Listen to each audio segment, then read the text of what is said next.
Hello friends, how are you? I think all are fine. So बहुत ही ज़्यादा comment आ रहे थे कि मैम कंप्यूटर वाली यूनिट कंप्लीट करवा दो। तो कंप्यूटर इन अकाउंटिंग की जो यूनिट है कंप्लीटली आपकी 2 या 3 वीडियो में कंप्लीट हो जाएगी। आपको अदर बुक से कहीं से भी स्टडी करने की ज़रूरत नहीं पड़ेगी, क्योंकि एक एक पॉइंट को बिल्कुल जो जो इम्पोर्टेंट पॉइंट है सभी को स्टडी करते हुए चलेंगे। तो easy too difficult level full complete करेंगे। और आप एक बार अगर वीडियो देखोगे तो उसके बाद आप ये नहीं कहोगे कि ये पॉइंट हमको क्लियर नहीं हुआ, क्योंकि विद एग्जांपल हर एक पॉइंट जो भी डिफ़िकल्ट है उनको और इजी वे में समझाने की कोशिश की जाएगी। क्योंकि देखो इसमें हमको थोड़ी सी प्रॉब्लम आती है। क्यों? क्योंकि हमारे को इस चीज़ के बारे में ज़्यादा नॉलेज नहीं है। अगर हमने प्रैक्टिकली इस चीज़ को यूज़ कर रखा है तो हम अच्छे से उसको समझ पाएंगे, लेकिन क्योंकि थोड़ी सी प्रैक्टिकली नॉलेज कम होने की वजह से, क्योंकि अब हम इसको रीड कर रहे हैं और कंप्यूटर क्या होता है प्रैक्टिकली समझने का होता है। ठीक है, तो पूरी कोशिश की जाएगी आपको अच्छे से समझाने की। ईजी से ईजी जो पॉइंट है वो बना के आपको समझाया जाएगा। अगर किसी भी पॉइंट में आपको प्रॉब्लम आए या फिर कहीं पे भी आपको कोई दिक्कत हो तो आप कमेंट करके पूछ सकते हो। तो चलते हैं और करते हैं बिल्कुल ईजी से स्टार्ट। तो पहले एक बार कंप्यूटर की जो भी मेन चीज़ें हैं एक बार वो समझ लेते हैं। फर्स्ट ऑफ ऑल तो कंप्यूटर का मीनिंग ही क्या है। A computer is a data processor that can perform substantial computation, including numeric, arithmetic, and logical operation without intervention by a human operator during the run। यानी कि जब computer चल रहा है, जब हम एक बार उसमें डाटा डाल देते हैं तो उसमें किसी की ह्यूमन की रिक्वायर नहीं होती कि भाई आप ऐड करो या लेस करो। आपने जो कमांड दे दी वो रिजल्ट्स तुरंत क्या कर देगा, आपको रिप्लाई दे देगा, आपको आउटपुट के बेस पे वो निकाल के दे देगा। उसमें आपकी कहीं पे ज़रूरत नहीं पड़ेगी। उसी को हम क्या बोलते हैं, कंप्यूटर बोलते हैं। तो कंप्यूटर की क्या कैपेबिलिटी है, फीचर हैं, कैरेक्टरिस्टिक्स हैं कंप्यूटर सिस्टम की, वो कौन कौन सी होती हैं। देखो आप कहीं ये समझो कि इनसे क्वेश्चन नहीं आते, जी नहीं। जो इजी हैं वो भी क्वेश्चन आते हैं और स्टूडेंट्स उनमें ही ज़्यादा गलती करते हैं, क्योंकि उनमें हम बगैर सोचे समझे आंसर दे देते हैं कि ये तो बिल्कुल इजी क्वेश्चन पूछा गया है। ठीक है, पिछली बार क्या क्वेश्चन पूछा गया था केवीएस में, ये पूछा गया था कि कौन सी कंप्यूटर की कैरेक्टरिस्टिक्स नहीं है। ठीक है, तो उनमें क्या पॉइंट दिया हुआ था, उनमें दिया हुआ था उसका नेगेटिव पॉइंट कुछ मेंशन किया गया था। एग्जैक्ट मुझे पॉइंट तो याद नहीं है, लेकिन कुछ नेगेटिव पॉइंट दिया गया था जिसको कि हम इजीली थोड़ा सा अगर ध्यान देते तो समझ पाते। ठीक है, तो इस तरह से भी क्वेश्चन पूछ लिए जाते हैं। इनमें से कोई एक दे दिया जाएगा और पूछा जाएगा कि कैरेक्टरिस्टिक्स नहीं है, यानी कि जैसे लो दे दिया जाएगा, लो स्पीड। ठीक है, सो फर्स्ट क्या है, computer is an automatic machine. Computer क्या है, एक ऑटोमेटिक मशीन है। क्यों? क्योंकि ये अपने आप ही वर्क करती है। आपको सिर्फ कमांड देनी होती है, इनपुट डालना होता है, बाकी जो ऑपरेशन करने का काम होता है इसके अंदर वो सारा कंप्यूटर के द्वारा किया जाता है। मेमोरी बहुत ज़्यादा होती है, हाई स्पीड होती है, एक्यूरेसी, अगर वो कहते हैं गार्बेज इन गार्बेज आउट, वो इसके एक्यूरेसी से ही वो वर्ड जुड़ा हुआ है। इट मीन्स अगर आपने डाटा सही डाला है तो रिजल्ट्स भी क्या मिलेगा, सही ही मिलेगा। डेलीगेसी यानी कि इसकी क्या होती है, मीन्स डेलीगेट होता है। जिस तरह से क्या होता है, एक इंसान कई घंटे अगर लगातार काम करता है तो वो क्या हो जाता है, थक जाता है। बट कंप्यूटर क्या होता है, बहुत ही मेहनती होता है, बहुत ही परिश्रमी होता है, कई घंटों तक लगातार काम करता रहता है। साइंटिफिक, साइंटिफिक क्यों? क्योंकि इसमें साइंटिफिकली मेथड्स को यूज किया जाता है। किसी के पर्सनल जो अपीयरेंस है उसका कोई इफेक्ट इसके ऊपर नहीं पड़ता। उसके बाद है वर्सेटाइल मशीन। वर्सेटाइल मशीन इसका मतलब यहाँ पर क्या है कि बहुत सारी चीज़ें इसके अंदर, मीन्स क्या है, वर्सेटाइल का मतलब होता है बहुमुखी, यानी कि एक मशीन ही बहुत सारे काम कर सकती है। अब कोई अगर हम काम करते हैं, जैसे कोई पर्सन किसी चीज़ में एक्सपर्ट होता है, कोई पर्सन किसी चीज़ में एक्सपर्ट होता है। ठीक है, एक पर्सन सभी चीज़ों में एक्सपर्ट नहीं होता। तो लेकिन कंप्यूटर क्या है, जो भी एप्लीकेशन हमने उसके अंदर डाल रखी हैं, जो भी फीचर्स है, जो हमें काम करवाना है वो हम उस मशीन से करवा सकते हैं। तो वो क्या होती है, वर्सेटाइल होती है, यानी कि बहुत सारे काम एक साथ कर सकती है। यूजेज ऑफ स्पेशल लैंग्वेज, इसके लिए किसका यूज किया जाता है? स्पेशल लैंग्वेज का यूज किया जाता है। जो हमारी लैंग्वेज है उसको नहीं समझती, इसके लिए मशीनी लैंग्वेज होती है, उसी को समझा कंप्यूटर समझ सकता है। ठीक है। डिटेल इंस्ट्रक्शन, इंस्ट्रक्शंस, जो इसकी इंस्ट्रक्शन होती हैं कि भाई आपको अगर ये काम करना है तो इस इंस्ट्रक्शन को फॉलो करना होगा। जैसे हम कई बार एक्सेल यूज करते हैं तो वहाँ पर कुछ रॉन्ग अगर हम इनपुट डाल देते हैं तो वहाँ पर आंसर भी रॉन्ग आता है। तो वो किस वजह से आता है? क्योंकि हमने जो इंस्ट्रक्शन है वो अच्छे से फॉलो नहीं की।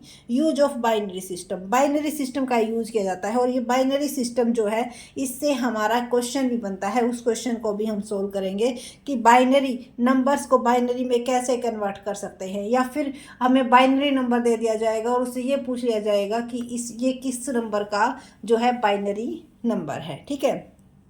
तो बाइनरी सिस्टम यूज किया जाता है, 0 और 1 की फॉर्म में होता है हमारा binary. A computer is different from A calculator, calculator से तो बिल्कुल डिफरेंट है। ठीक है। तो ये थी इसकी ईजीसी कैरेक्टरिस्टिक्स, फीचर कह लो आप, या फिर आप कह सकते हो कैपेबिलिटी। अब बाइनरी में किस तरह से चेंज किया जाता है, जैसे हमने यहाँ पे एग्जांपल लिया है 65 का, तो सबसे पहले हम क्या करेंगे, 65 को कोई भी नंबर्स है उसको 2 से डिवाइड करेंगे। ठीक है। 2 से डिवाइड करने के बाद अगर रिमाइंडर बचता है तो यहाँ पर 1 लिख देंगे, अगर रिमाइंडर कुछ नहीं बचता है तो 0 लिख देंगे।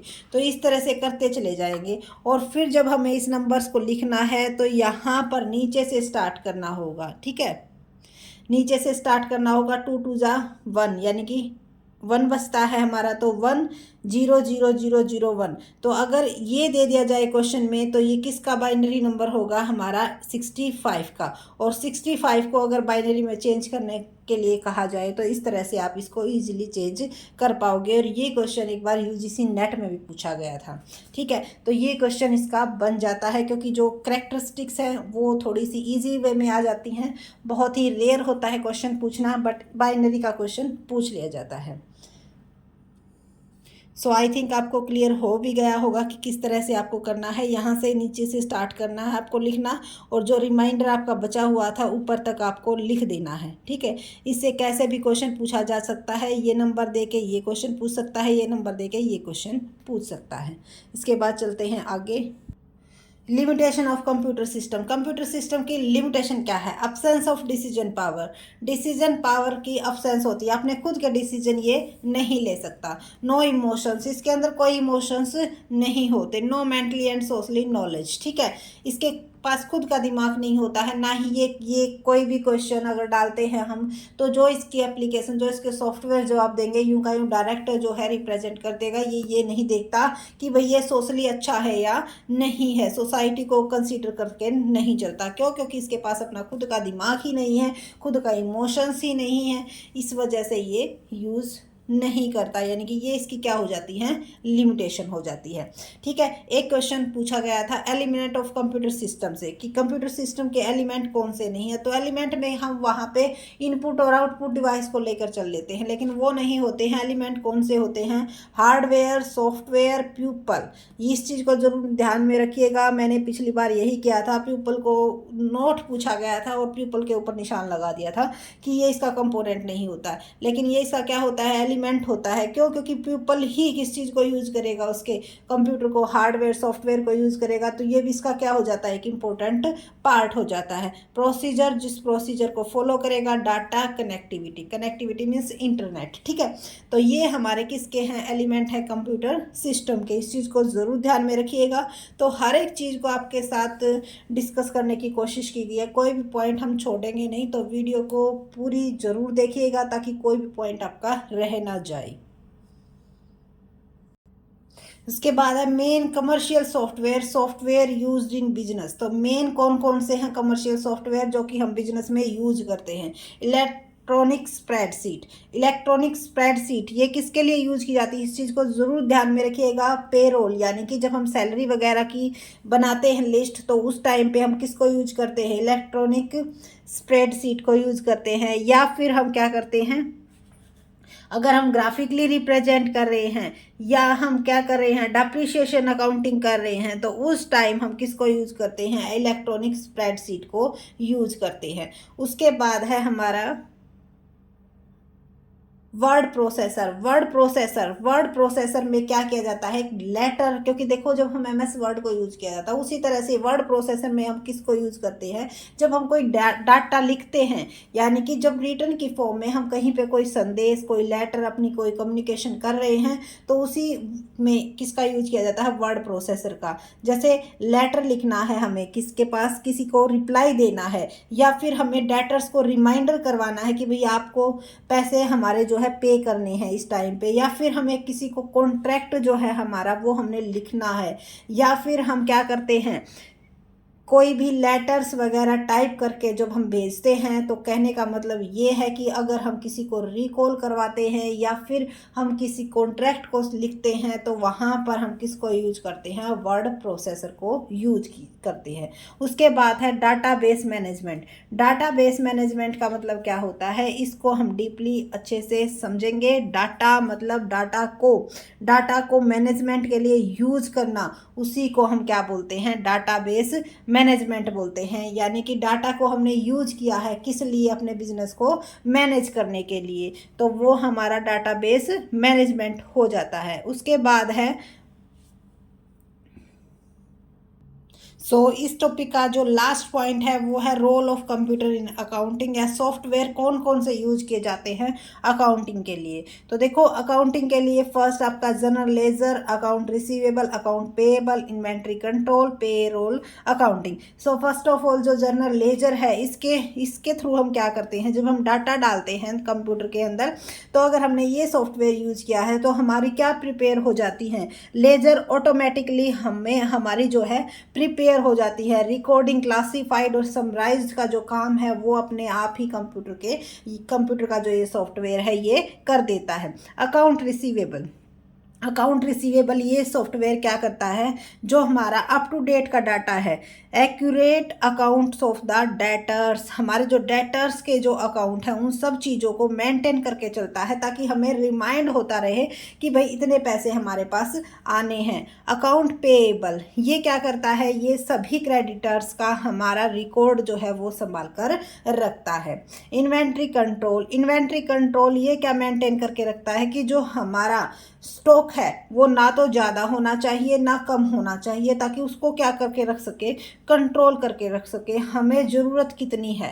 ठीक है, इस चीज़ को ये क्या करता है, कंट्रोल करता है। पेरोल अकाउंटिंग जो सॉफ्टवेयर है, इसके अंदर क्या किया जाता है, जो वेजेज है, जो सैलरी है एम्प्लॉयज़ की, वो क्या हो जाती है, एक्यूरेटली टाइम पर जो है, कोई भी वेस्टेज हुए बगैर या फिर किसी भी तरह की फॉल्ट हुए बगैर, वो हमारे पूरी की पूरी जो ट्रांजैक्शन है वो तैयार करके हमें देता है कि ये सैलरी है, ये वेजेस है, इस ईयर की ये देनी है, इस मंथ की हमें इतनी पे करनी है, इतनी रहती है, सभी चीज़ों के बारे में इंफॉर्मेशन ये हमें प्रोवाइड करवाते हैं। तो ये कौन कौन से सॉफ्टवेयर हैं जो कि अकाउंटिंग में यूज किए जाते हैं, ये सारे के सारे सॉफ्टवेयर हमारे अकाउंटिंग में यूज किए जाते हैं। तो जो हमारा इंट्रोडक्शन टू कंप्यूटर का जो चैप्टर है फर्स्ट, वो हो गया है कंप्लीट। इसके बाद मिलते हैं नेक्स्ट वीडियो में भी हम एक एक पॉइंट को इसी तरह डिस्कस करते हुए चलेंगे, ताकि कोई भी पॉइंट आपका रह ना जाए। तो अगर वीडियो अच्छी लगी तो लाइक कीजिए, चैनल को सब्सक्राइब कीजिए एंड शेयर करना न भूलें। Thank you.